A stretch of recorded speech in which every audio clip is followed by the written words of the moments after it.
Peace, family. There's a lot of confusion going on right now, and I'd like to go straight to the root of the problem of what's really going on.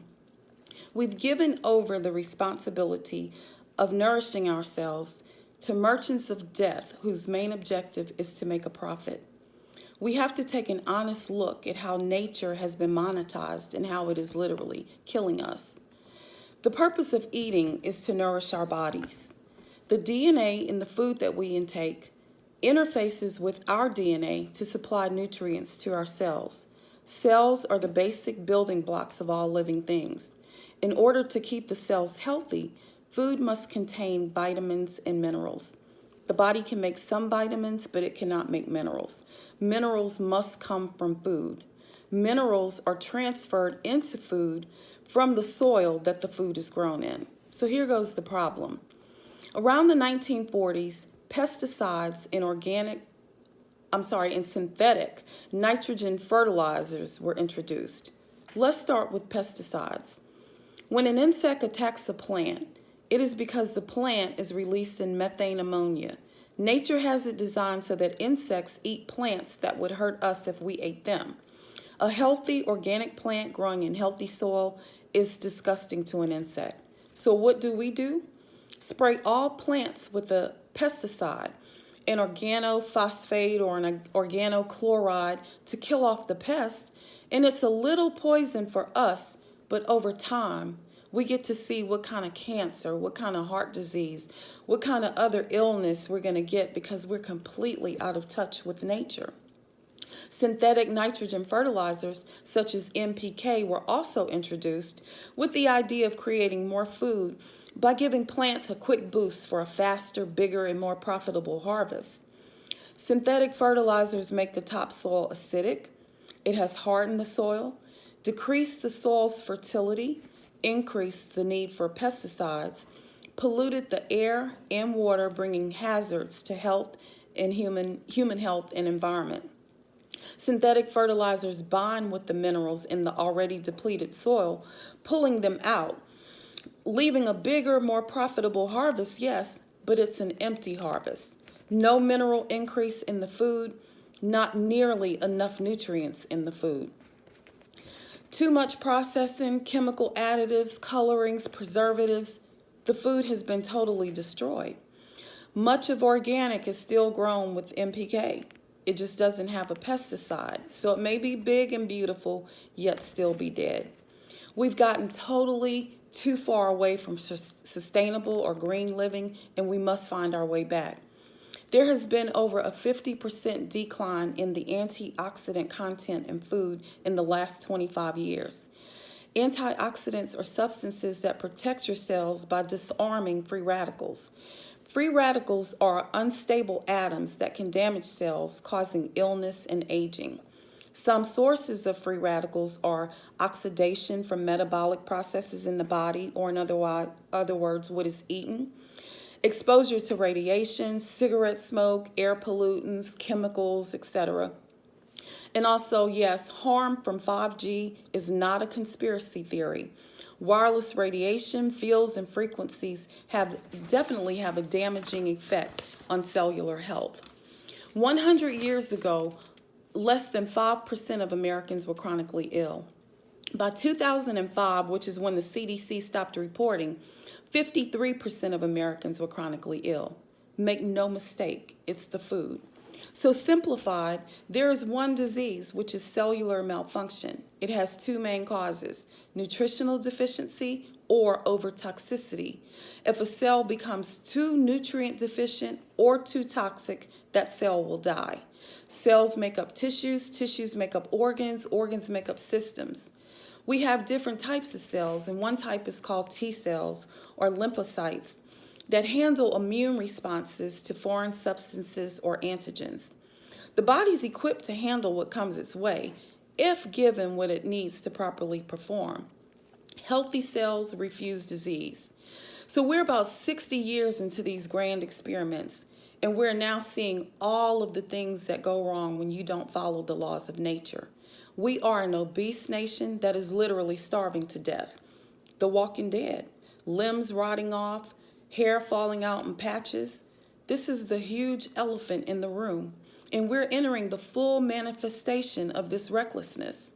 This is the reason many people who try to eat right cannot recover their health. We are nutritionally deficient and overtoxic. In this state, infection cannot be avoided.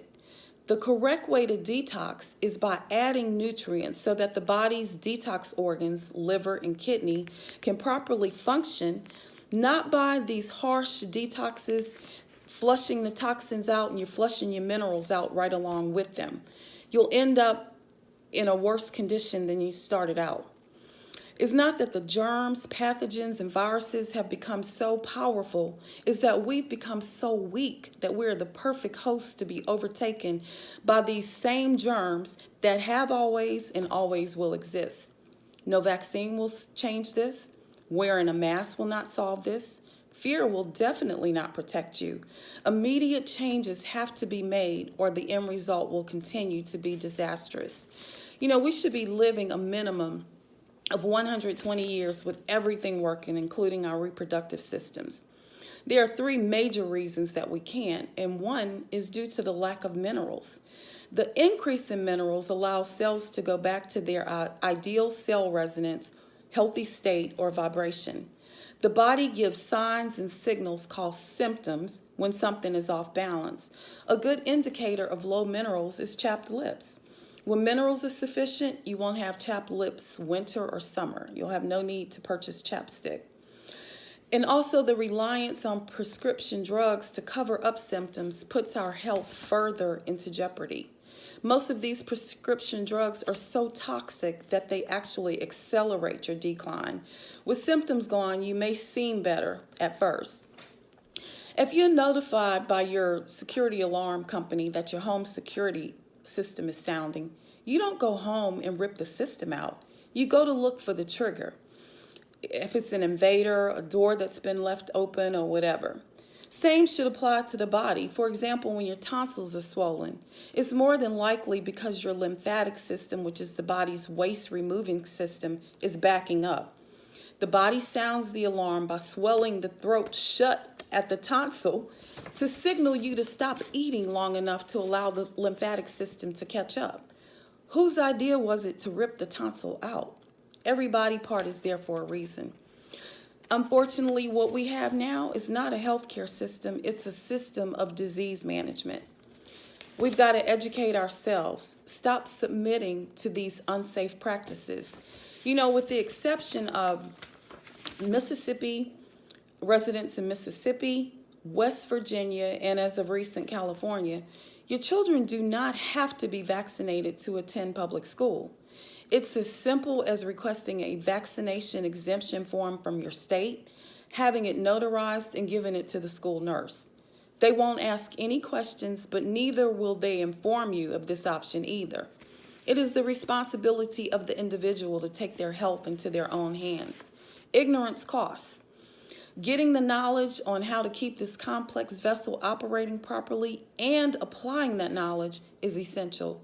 Otherwise, you'll forever be subjected to these wild goose chases and guessing games. Good health is within, and it's available to everyone. It's a choice. Mothers, especially, don't destroy your children's health. Don't say it's not up to you when it's you purchasing groceries. Stop the purchase of these sugary drinks, especially sodas.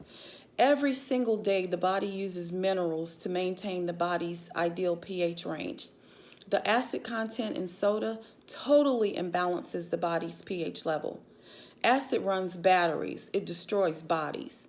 And when you put phosphoric acid into the body by drinking soda, if your mineral reserves are depleted, which they are, the body will pull minerals out of the bones to buffer the pH. This is an emergency backup system that kicks in an effort to keep you alive, but it's not going to run forever. Also, a huge precursor to the body's ability to utilize minerals is the presence of vitamin D3 in the body. Get direct sunlight exposure whenever possible. This is critical. We're now in winter, so there's less access to the sun. I always say flu season should be renamed low vitamin D3 season. And also, melanin is nature's built-in sun blocker. So the darker your skin is, the more sun exposure is required. Everyone should grow something that they eat. That's the first step in this solution. Supplements can help us get through this if it's a whole food supplement, exquisitely grown without the use of NPK and other undesirable additives. They are available, but you only have about a 2.5% chance of finding this at a health food store. Find a clean source and low nutrients to fill in those nutritional gaps, because we're at war with regard to our health. If you don't know the countermeasures, you will lose. If you don't have the discipline to apply the countermeasures, you will lose. So choose wisely, family. Health is wealth. Peace.